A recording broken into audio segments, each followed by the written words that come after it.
জুলাই হত্যাকাণ্ডে শহীদদের মামলা রেকর্ড তদন্ত অগ্রগতির বিষয়ে আলোচনা, সারা দেশে আইন শৃঙ্খলা পরিস্থিতি অভিযান পরিচালনা বিষয়ে আলোচনা, সহিংসতা সৃষ্টিকারীদের বিরুদ্ধে ব্যবস্থা গ্রহণ সংক্রান্ত আলোচনা, চুরি, ছিনতাই, চাঁদাবাদী, দখলবাদী, সংঘবদ্ধ দুষ্কৃতিকারীদের কর্মকাণ্ড রোধের ব্যবস্থা গ্রহণ, দেশের অস্তিত্ব সৃষ্টিকারী উস্কানিমূলক সাইবার প্রচারণার বিরুদ্ধে ব্যবস্থা গ্রহণ, নারী শিশু নির্যাতন ও ধর্ষণের বিরুদ্ধে আইনগত সামাজিক প্রতিরোধ গড়ে তোলা, মাদক অপব্যবহার রোধে কার্যকর ব্যবস্থা গ্রহণ সম্পর্কিত আলোচনা, শীর্ষ সন্ত্রাসীদের জামিন ও পরবর্তী সন্ত্রাসীদের কার্যক্রম প্রতিরোধমূলক নির্মূল, নিয়ন্ত্রণ, নিষিদ্ধ ঘোষিত সংগঠন সহ অপতৎপরতা রোধে ব্যবস্থা গ্রহণ, গার্মেন্টস শিল্প কারখানা শ্রমিকদের বেতন বোনাস পরিশোধ নিশ্চিত করা, অস্ত্র জমা অবৈধ অস্ত্র উদ্ধার অভিযান পরিচালনা সংক্রান্ত আলোচনা, সীমান্ত পার্বত্য অঞ্চল পরিস্থিতি বিষয়ে আলোচনা, রোহিঙ্গা ক্যাম্পে আইন শৃঙ্খলা পরিস্থিতি সার্বিক বিষয়ে আলোচনা।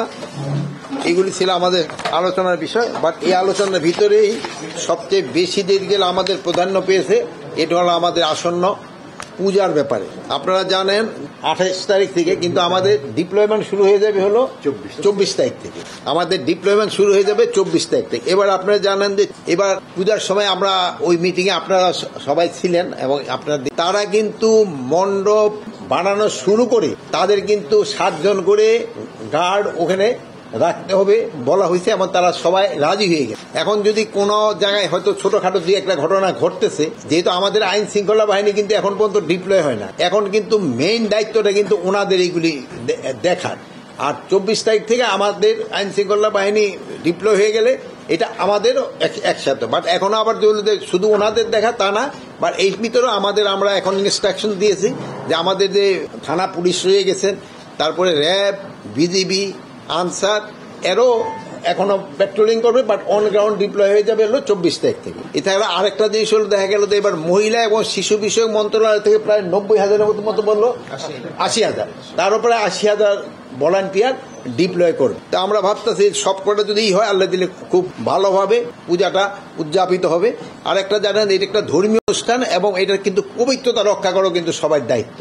যে ইভেন আমরা ভিজিটের সময়ও দেখি অনেক সময় আছে যে ওই খেয়াল করে না, হয়তো স্যান্ডেল নিয়ে মণ্ডপে উঠে যায়। অনেক সময় আছে হয়তো কারো জুতা পরা থাকে, সে হয়তো জুতা খুলতে ঝামেলা হবে। দেখেন এইগুলির দিকে খুবই কেয়ারফুল থাকতে হবে, যেহেতু এইটা যে একটা ধর্মীয় অনুষ্ঠান এবং এটা একটা পবিত্রতা, এটার পবিত্রতা কিন্তু সবাই রক্ষা করতে হবে। এই জন্য কোনো অবস্থায় যেন এটার পবিত্রতা ভঙ্গ না হয় এরকম কোনো কাজ যেন কেউ না করে। এগুলিকে পারে আপনারা একটু সবাই জানাইলে একটু সবচেয়ে ভালো হবে।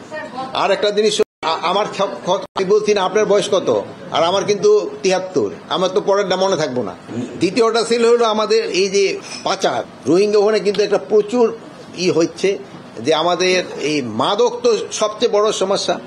মাদক আসে বা মাদকের পরিবর্তে আমাদের এখান থেকে অনেক সময় চাউল, সার এগুলিও চলে যাচ্ছে এবং অন্যান্য সামগ্রীও চলে যায়, ঔষধ তো যাচ্ছে। এটারে কিভাবে রোধ করা যায়? ইসের ক্ষেত্রে দেখা গেছে যে সারের ক্ষেত্রে আপনার এটা শুধু কক্সবাজার বা চিটাগাঙে থেকে না, এডিবিয়ানে যে বরগুনা, পটুয়াখালী, ভোলা এইসব এলাকা থেকেও কিন্তু চাউল এবং সার চলে যায়।